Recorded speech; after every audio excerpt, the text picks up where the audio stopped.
What's up, everyone, and welcome to That Crypto Hustle, a community podcast and a one-stop shop where visionaries, entrepreneurs, and hustlers share their blockchain and cryptocurrency expertise. I'm your host, Luna Vega, a digital marketer turned crypto addict, and my goal is to help spread blockchain and cryptocurrency awareness, all while fostering collaboration between all of us.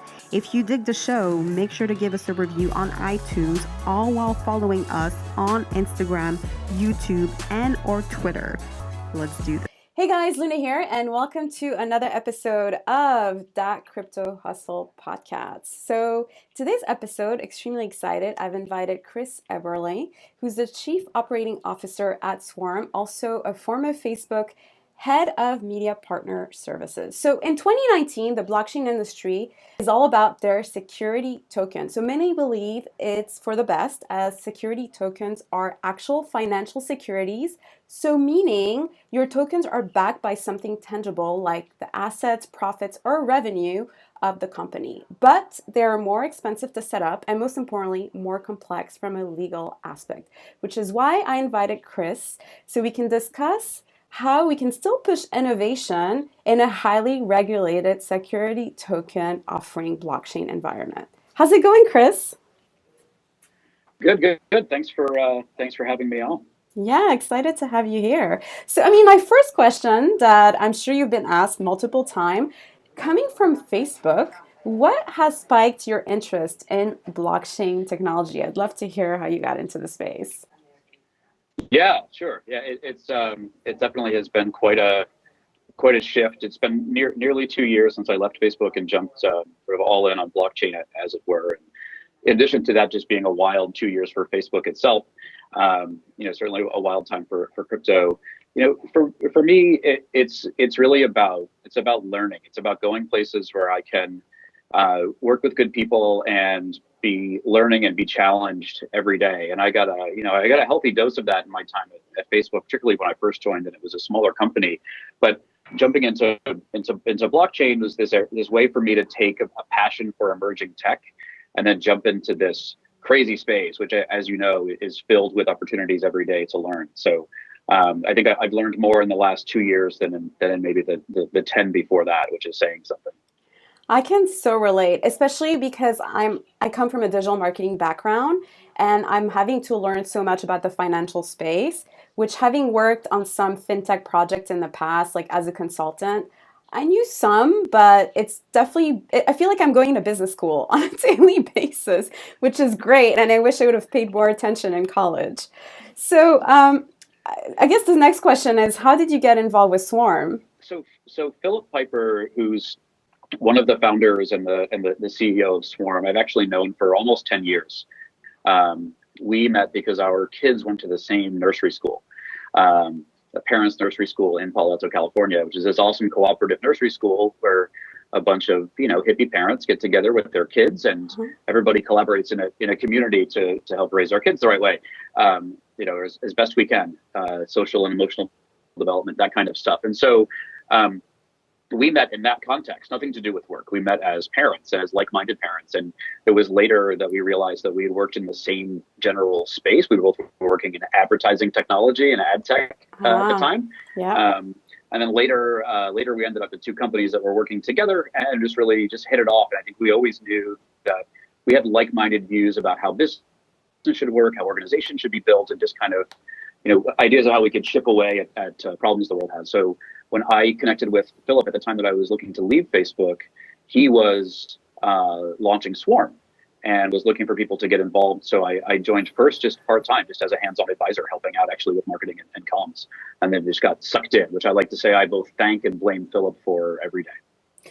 So I guess right now we're sort of going through the hurdles, the hard times, the crypto winter, if you will, and there's been a massive slowdown, and we're all doing the best we can to continue moving forward. And partially it's because of the regulation, which is a good thing, the lack of funding, the list goes on.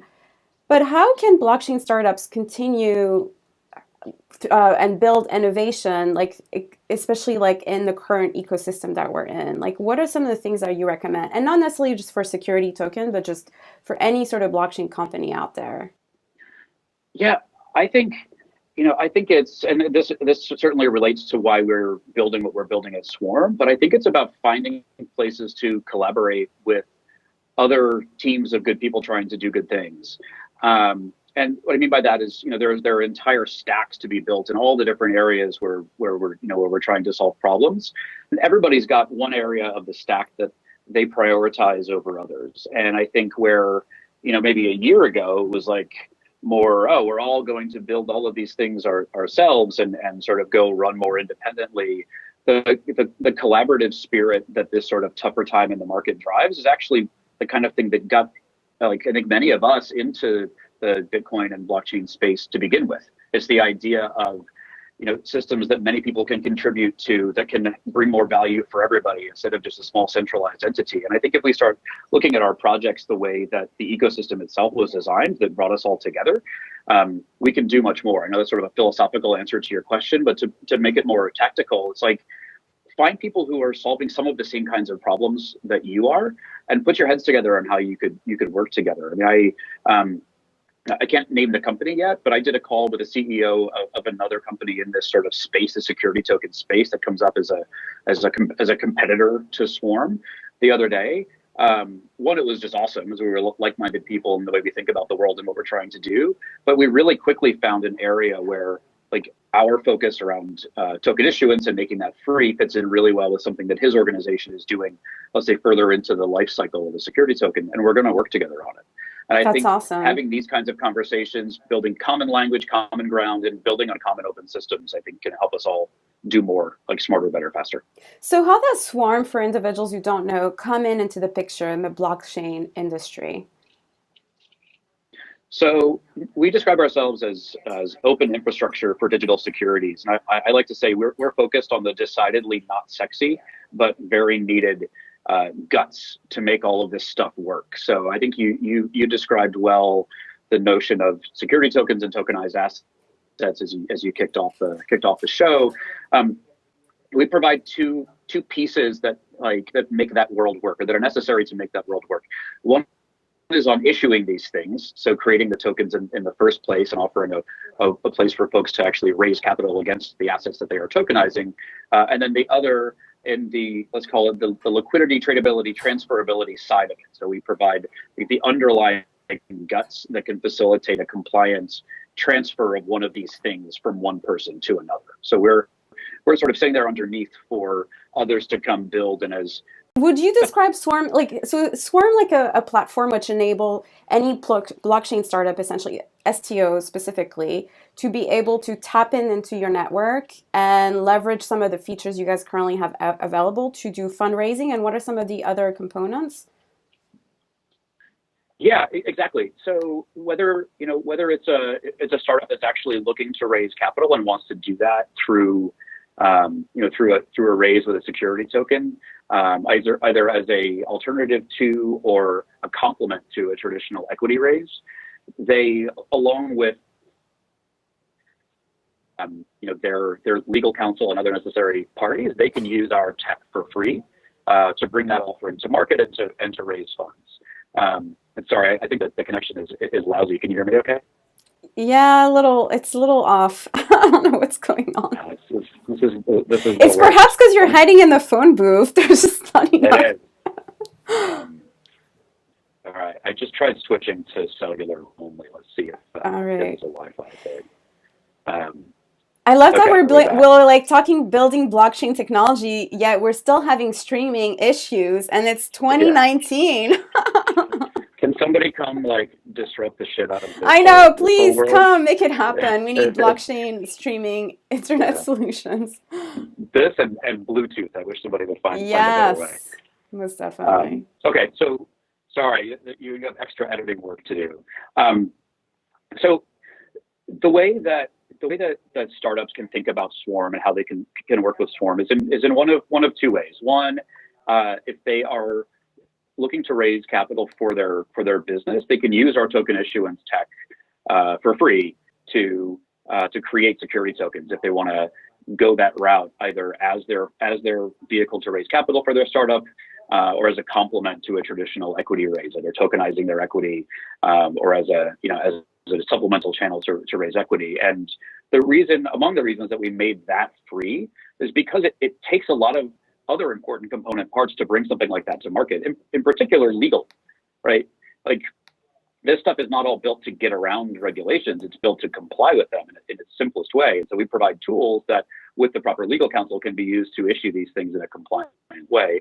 And we didn't want to add yet another barrier to bringing these things to market. So we took out all of the upfront fees and built a model that we think can actually exist and then extract even more value further downstream. But so, along with an answer to your question, startups could either work using Swarm to raise capital, or anybody who works in and around this space of security tokens or tokenization should explore ways that they can plug in with us or plug in on some of the open protocols that we're using to build their business smarter, better, faster, and find other like-minded companies to build with, whether on the issuance side, they're the legal and qualified security token advisors or consultants to bring it to market, or marketers, investment banks to take a success fee off of raising capital for folks, or anybody in the trading ecosystem, right? Marketplaces, exchanges, qualification providers that do KYC, investor accreditation, and even other issuance platforms. The conversation I mentioned earlier was with another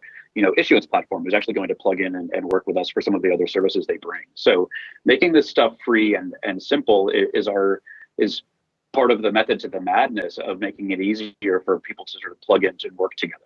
And so how does that work? Do you guys have a sandbox available, or a GitHub community where individuals are able to do partnerships? How does that currently work? Yeah, so it's a little bit different for the two areas. So we sort of have the issuance area, and then the market access protocol come build with us area, and that's all the stuff around the trading and transfer of these things.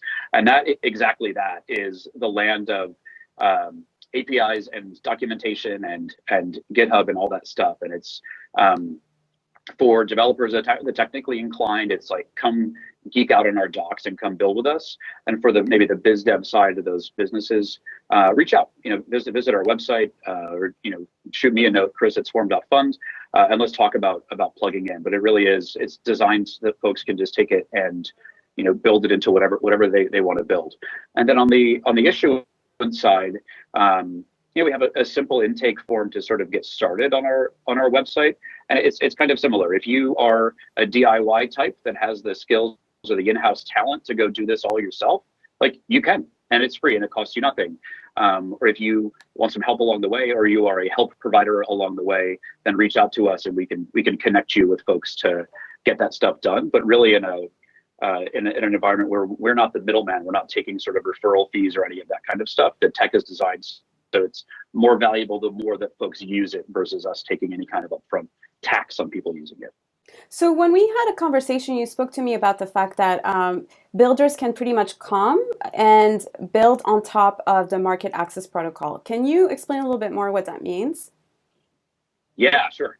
So market access protocol is basically just a yes/no decision engine for whether a security token can transfer from one person to another. Okay, so if you and I entered the order book on an exchange, and you wanted to sell the art token that you had purchased, and I wanted to buy the art token, and we met on Open Finance's order book for the art token. Open Finance, who is not a hypothetical, they're integrating into Market Access Protocol.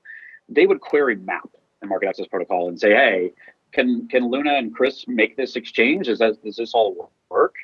Market Access Protocol then is an oracle that looks at your wallet, my wallet, and the information that it has about the tokens, so the way that the security token was set up. Okay. It evaluates those things, determines transfer restrictions, qualifications, all that kind of stuff that I'm glossing over the interest of time, but we can definitely geek out on in detail for anybody who's interested. But all it returns back is a yes or no. Okay. To facilitate that yes or no, a bunch of information is required. So a good example, I think, of the kind of folks that can just plug in and build are KYC, AML, and or investor accreditation vendors. So Glyph is the latest example. Check these guys out, doing interesting work, particularly in the accredited investor space. They qualify investors as accredited and then maintain a registry that stays up to date with with folks' accreditation status, right? When they connect directly to MAP, so that when a transaction like the hypothetical one between you and I comes through, and MAP says, "Oh, I've got this wallet," which MAP doesn't know it belongs to Luna Vega, but I've got this wallet. Let's see. Oh, this wallet was verified by Glyph. Hey, Glyph, is this wallet still accredited? Is this cool? Glyph says, "Yep." And then that's part of the conversation that goes back to open finance to say that the trade can take place. And so every time that happens, Glyph is queried. Every time they provide an answer, yes or no, they are compensated with gas for making that happen. And so right now, what kind of blockchain platform are you guys using? Are you using Ethereum or Stellar? And what do you plan on doing in the future? Do you ever plan on building your own blockchain network, or is that too ambitious?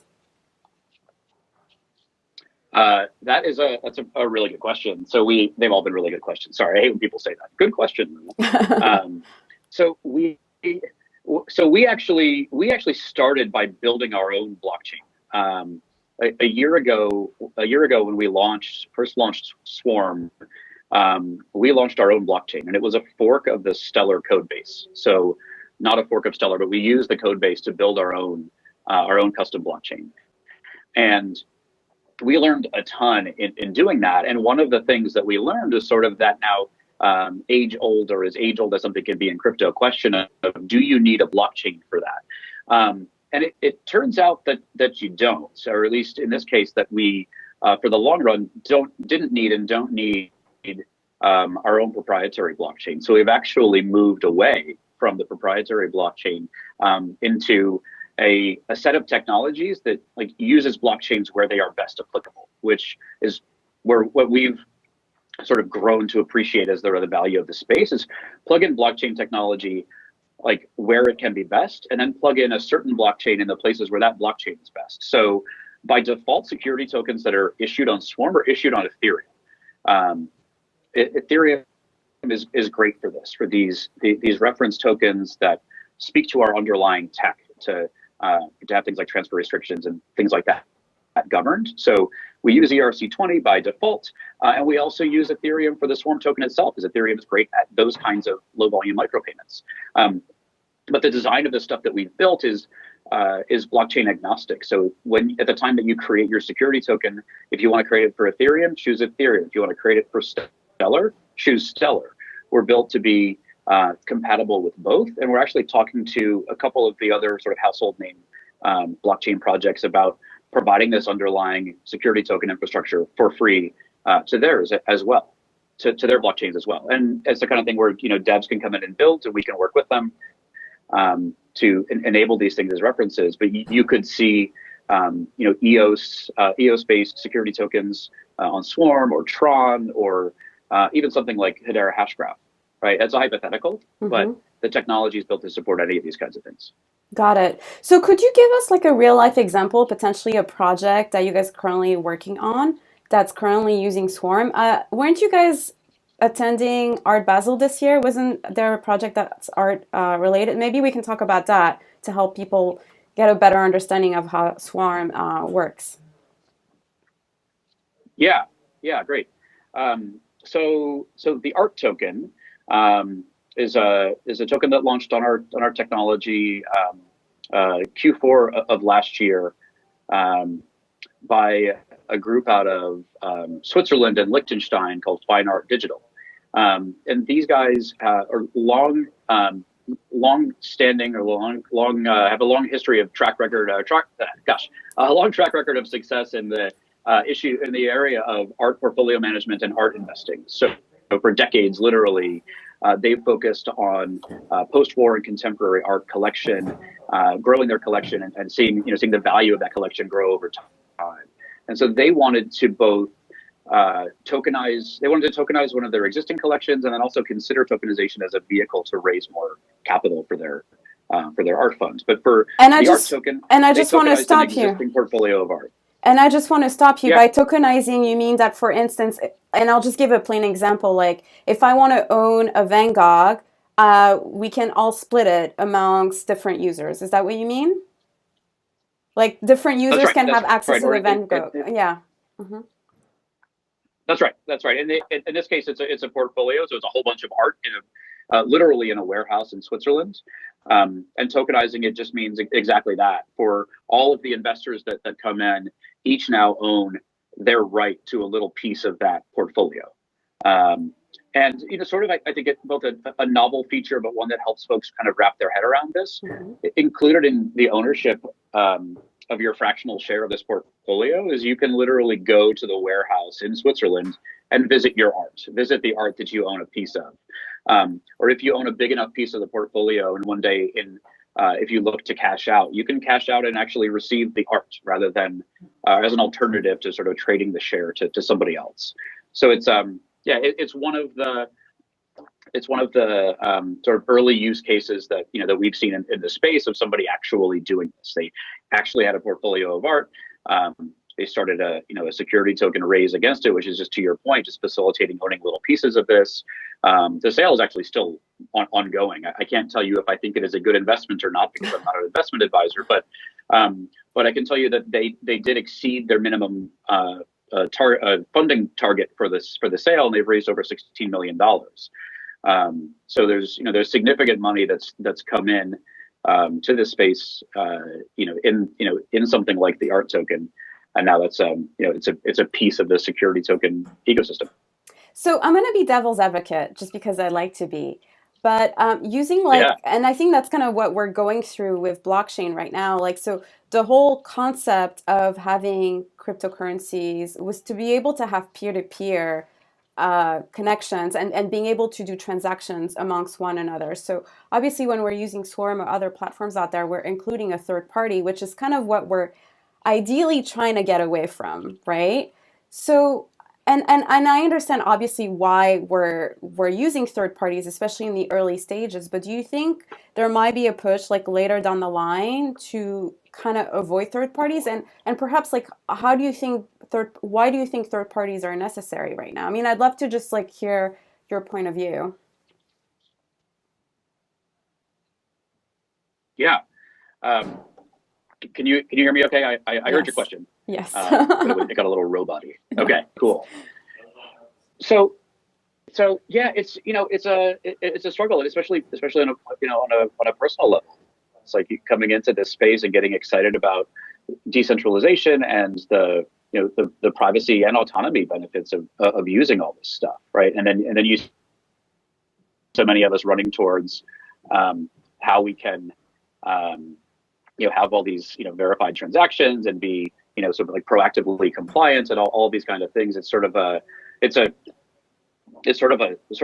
tug of war, and I kind of look at it as the way in a previous life when I worked in digital media, in a revenue and sales environment. I always looked at the relationship between sales and operations as a rubber band, and actually this guy named Dan Murphy from Univision, who was a counterpart back in the day, always described this. And it's sales' job to pull the rubber band as far as it can this way, and operations' job to keep things bound in reality, but neither side to either go too crazy too fast or to just dig their heels into the point where the rubber band breaks. And I view this whole security token space as in that kind of exercise right now. One, it's just one piece of the larger Bitcoin and blockchain world, right? Mm-hmm. This is just one place where we're making marginal improvements over existing real world financial systems, right? It's interesting, and I think to me the broader goal of democratizing investment and breaking down borders in this way is what compels me to work in this space. But it's sort of one piece of the space. But I think as we sort of inch along like this, we move back more towards those core values. And I'll give you an example where today the way that this stuff works is you have to go be KYC'd with a picture of your passport to acquire one of these things in the first place, and you give that information to a vendor, then you give that information again to a marketplace or an exchange when you sign up. And I've done the same thing, and we meet in the middle in this book. And so everything is all verified, but our privacy is kind of an afterthought, right? It's compliance first, privacy second. And I think there's a way to have them become peers with something like market access protocol. And the thinking there is when you and I just become a a hash that includes a wallet, that this Oracle system knows that the wallet is okay to do a transaction, but even the Oracle system doesn't actually have a picture of my passport, right? The passport went in one time to a vendor. If we reduce the number of places where people are having to take a picture of their passport and send it to somebody, I think we start to chip away and pull more and more towards that, that privacy as much as we can have in this space.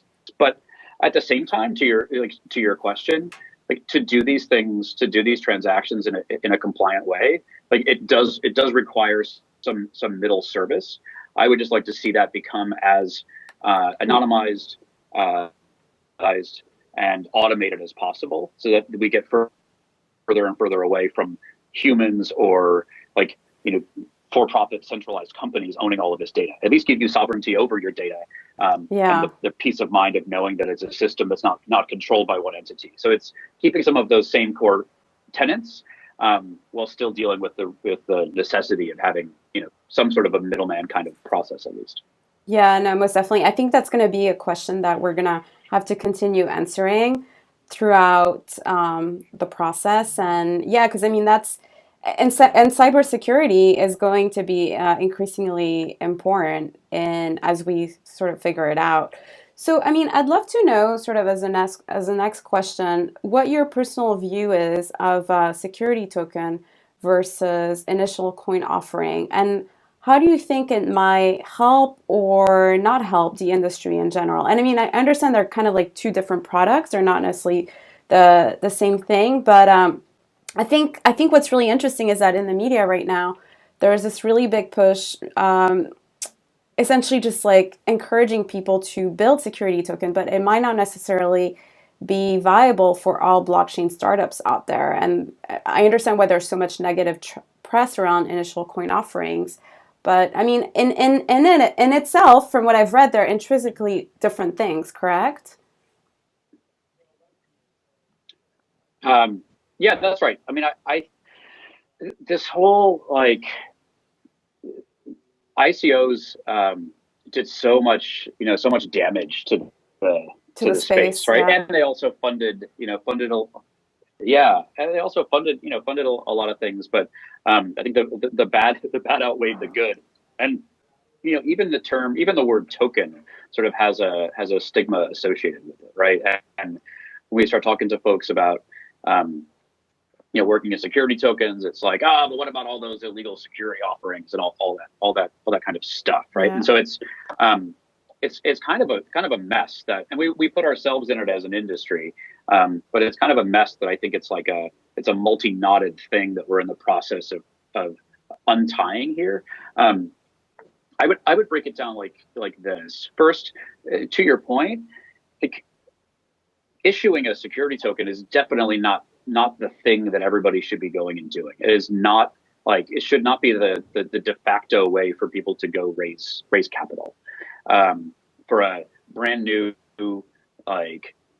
untested startup in this space. There could be places where that makes sense, but it's not it's not an easy way out of going and doing that. Just like crypto itself is not some get rich quick channel. Maybe some folks were able to ride that a little bit a year and a half ago, but like an STO is not it's not some supreme shortcut to just raising a whole bunch of money obligation free from folks. I think we need to make two sets of distinction, right? And they can be sort of sliced and diced in a whole bunch of different ways, but I would just put them into two categories. One is raising funds for a company or a project that has never shipped a line of code or never made a single dollar. And then the other is bringing fractional ownership to assets that have established, tangible, real world value. It all can get bundled into this security token space, but they're very different, and the approach for each one of those things is different. And I would say in both cases, there's a real important question to be asked, much like you'd ask, do you need a blockchain for this? Like, do you need an STO for this? And you might not. I think particularly if you're in a place where you haven't shipped anything yet, right? You've not made a dollar. You've not shipped a line of code. I don't know that this whole ecosystem is in a place where we should be seeing very many, if any, of those things sort of coming out as the use cases. If you look, even like, I think a good example actually is Securitize, who works in this space.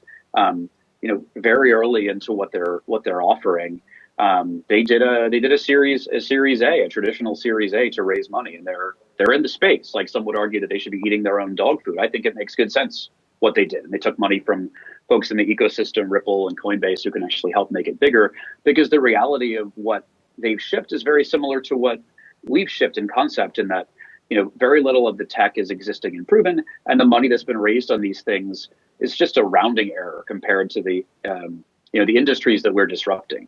And so when you're that early, I actually think if you're trying to raise significant funds, like, go the traditional routes, which is either friends and family seed kinds of things, or getting into more traditional VC. That's going to keep the noise level way down in the space, and that's what hurt us before, right? Like, things that ended up being scams, or feeling like scams, and mind you, many of these things were scams. But then also things where it's like, well, you've invested into something that has never shipped a line of code, or never made a dollar. How could you not see the risk in that? I think all of that kind of noise needs to be put into a box. Some of it comes into the space, some of it shouldn't. And then adjacent to that box is all of the stuff that actually has real world value. And I think this is where we start, is like, let's just get folks in where they can wrap their heads around it. Like, the art portfolio thing, I think, worked because people could understand what it was.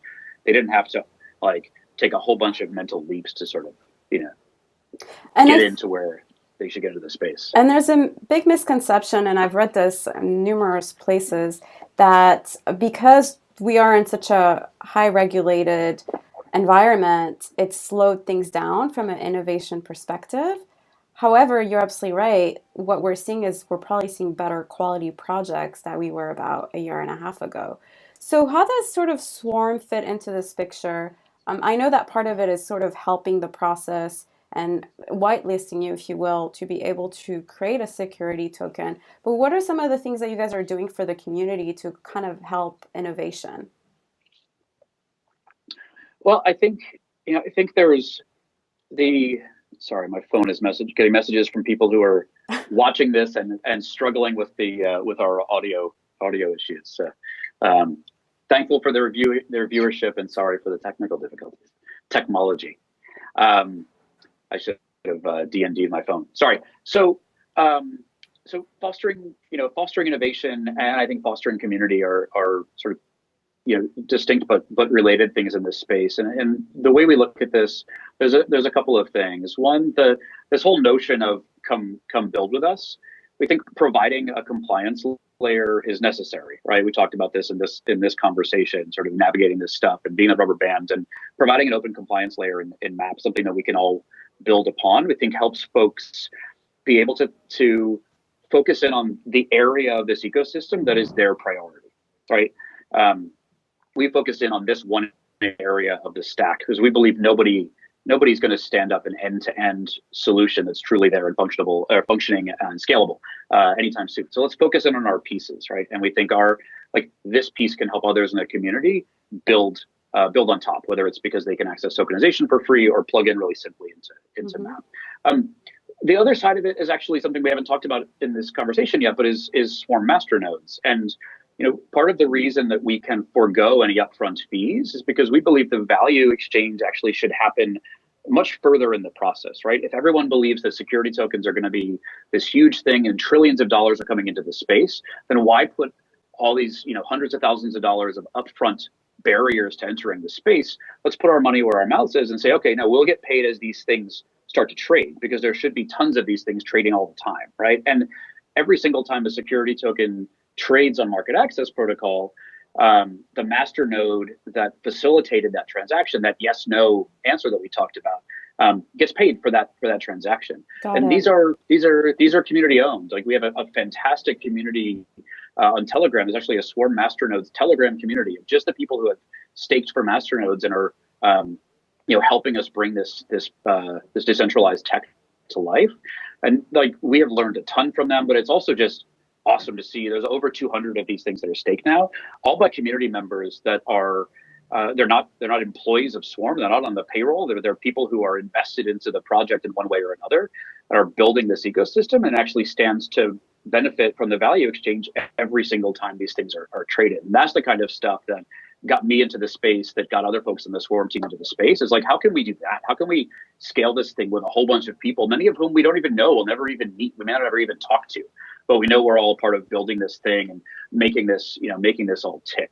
So, come chat with us on Telegram or otherwise, and let's build some stuff together. And you're absolutely right. That's the exciting part, to know that there are projects like yours who have really strong knit-tight community and people get excited about participating. And it's really hard to organically have such powerful communities, like people who are actually vested. So where can we find you on social media? You mentioned Telegram. Where else? Yeah. So Swarm's on Telegram. Find us on Twitter. It's at the Swarm Fund. If you go to our website, which is just swarm.fund, you can link into all this stuff. We've put quite a bit on Medium as well, the things that we're thinking, and you can see our evolution, especially on the tech side over the last year. And reach out to me. I am at Ginger on Instagram and at Ginger on Twitter, because Nice. I've just embraced this whole thing. You got to, you Right. are who you are. That's right. And I was going to ask you, so you also mentioned the Telegram group. Do you guys have multiple Telegram groups? One for the nodes and other ones for other areas of the business? We do. So there's one main like official supported channel. I think it's just t.me/Swarm Fund, I think, is our Telegram. But you can get to it from our website, or just search Swarm Fund to get to the main Swarm Telegram. And then the community has stood up other ones. So the Masternodes one actually was started by Masternode holders. It includes members of the core team now too, but the community started it. And the discussion there is focused and rich and awesome. The discussion in our main Telegram channel is good too, and people hold us accountable in there and ask hard questions. It's great. There are I think Japanese, Chinese, Korean, and Portuguese Telegram channels as well that are unofficial, but that do have members of the team and involved. And then people started a unofficial price discussion channel, which obviously we cannot participate in or endorse. But at the same time, I'm excited that the community wants to talk about our stuff that much that they're making channels. So it's been awesome to see the engagement on Telegram. Yeah, that's amazing. And I think it's a great way to learn more about all the opportunities within Swarm. Amazing. So what are the things you're excited about for 2019 to get our mind off the winter? Yeah.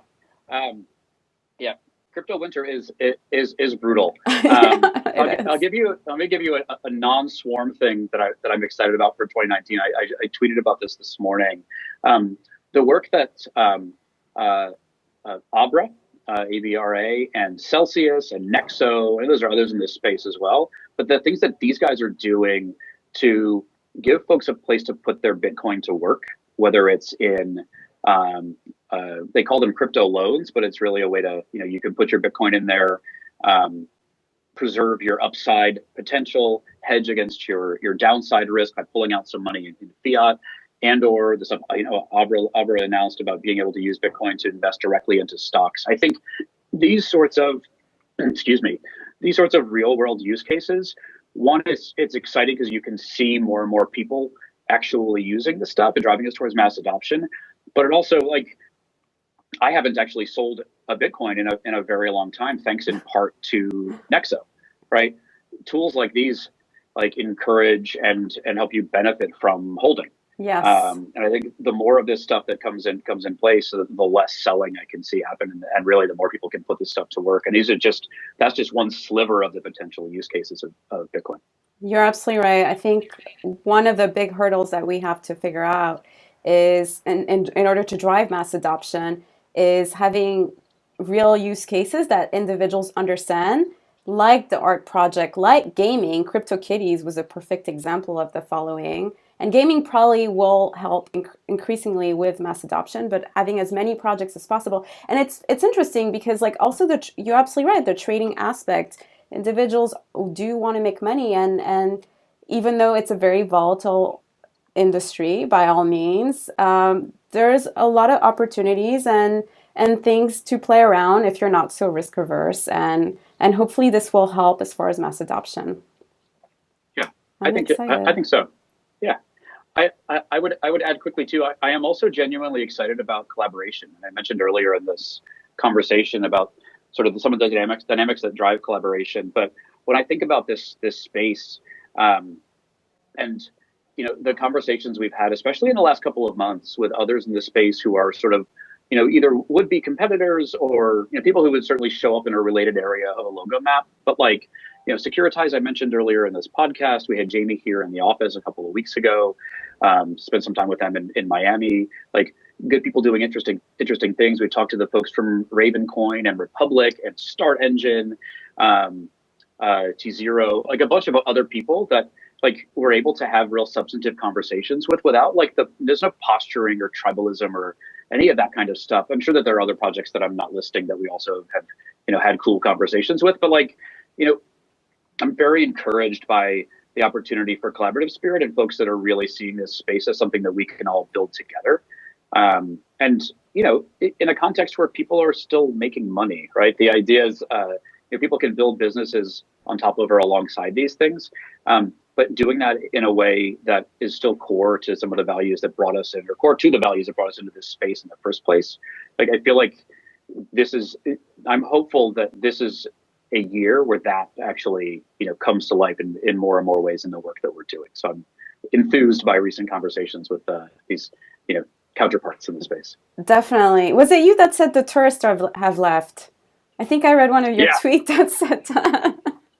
Yeah. Which is exciting. The crypto token talk folks, Sarah Cohen and those guys, and so then an interview with them. Yeah, right. Like it's the get rich quick season is over, the tourist season is over. The builders have remained. Let's build things together and do some awesome things. Amazing. What a great way to conclude the show. Thanks for joining me, Chris.